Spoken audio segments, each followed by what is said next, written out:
Hi, I'm Pauline Leroy, and I'm a medical intuitive and holistic wellness coach for women.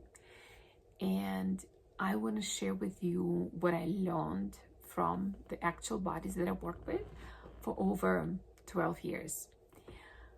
What I noticed that many women around 40 start experiencing certain symptoms. And I want to talk to you about what's actually causing those symptoms, because I personally believe that all those symptoms are wrongly associated with menopause. And although there is an undeniable decline in estrogen in all midlife bodies, usually these hormonal changes have nothing to do with symptoms that women experience. And I think that's important to understand, because when we are taught to believe that those changes, like weight gain, for example, or increase in inflammation in the body, that they are part of menopause, and we know that menopause is inevitable for us, it makes us believe that those symptoms are inevitable for us as women, or they require serious medication like HRT, for example, to deal with. But this is not the case. This is not the truth.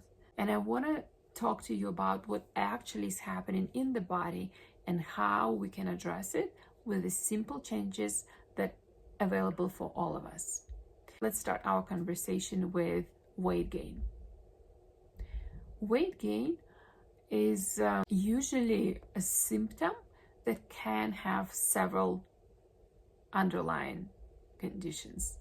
One of them is the liver being overloaded and stagnant and losing its ability to produce high quality bile to break down fats. Because the liver is the organ that's responsible for regulating level of fats in the bloodstream. When the liver is struggling, it's losing its ability to break down fats properly. And what happens is that the liver stores these fats for future when it has a more bile or a better quality bile to break them down and get rid of them. You see, the liver is responsible for breaking down fats and removing fat from the bloodstream. But if the liver is overloaded with other things like excessive hormones that the liver has to remove from the bloodstream, like stress hormones, for example, or estrogen, for example, or the liver is struggling with overload of toxins. All of these things make it much harder for the liver to break down fat and actually produce high quality bile. So this is what I usually see in the bodies over 40, regardless if they're a female, right, or a male. When I would ask the creator to show me why is this particular person is experiencing weight gain, the creator would take me straight to the liver, and the creator will show me that the liver is struggling and it can't break down fats, and that's why they're accumulating around the liver, right? Usually that's how we see it as being a visceral fat, right? The fat that's been accumulated around waistline, right? And that's the indication of struggling liver. So if you see someone who started accumulating belly fat or back fat, you know that this is struggling liver. The problem is with the liver. And there's only one way to address this problem. One true way is to actually support the liver. And why is it so important to support the liver? Weight gain is tiny problem that we experience compared to what can actually happen when we have a stagnant, malfunctioning liver. Most important problems that we need to actually think about is that overloaded stagnant liver can't detoxify our body as good as it should, which means we can have all sorts of problems coming with it.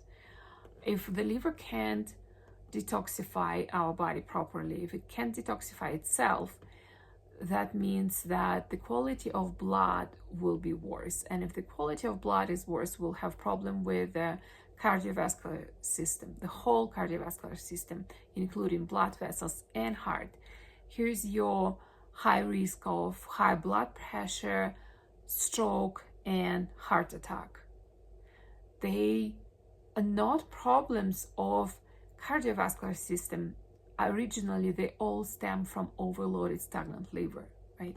And so the liver is the organ that should be addressed first.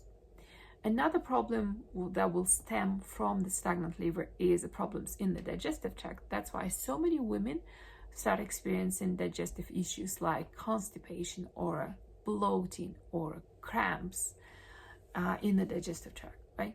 So that also stems from the liver. Another problem is that very common, women start experiencing increased inflammation. Believe it or not, but increased inflammation is also associated with the liver, because if the liver is not able to cleanse the blood, blood becomes thick and toxic, and it quite literally poisoning the immune cells. Immune cells not function as good as they should. Another way how the liver is affecting inflammation is that toxins being present in the body can be actually a fuel for low-grade viral and bacterial infections, and that's how stagnant liver can contribute to inflammation in the body. So these are all the factors how the liver can be actually contributing to weight gain, right? So we need to address the liver if we want to see weight being balanced.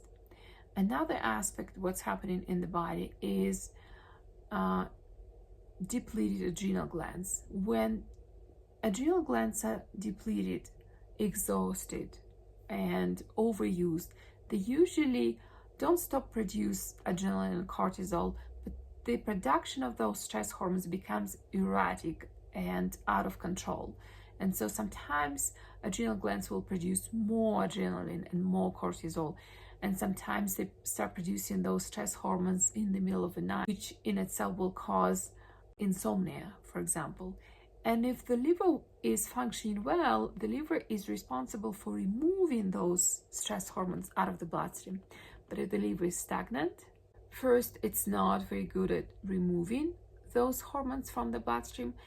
And second, the presence of those hormones in the bloodstream additionally overload the liver, and that by itself can cause liver problems as well, right?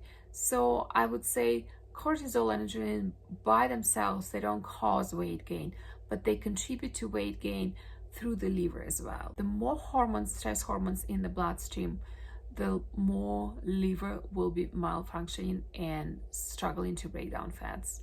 And this is how the liver is actually contributing to weight gain problem. There are other two aspects of weight gain that associate with the liver problem, but not caused exactly by the liver. And I want to talk about them separately. Thank you for listening to me. Thank you for staying with me. And I will see you in another video where we're going to talk about what else is happening in the body that's contributing to weight gain. See you in another video.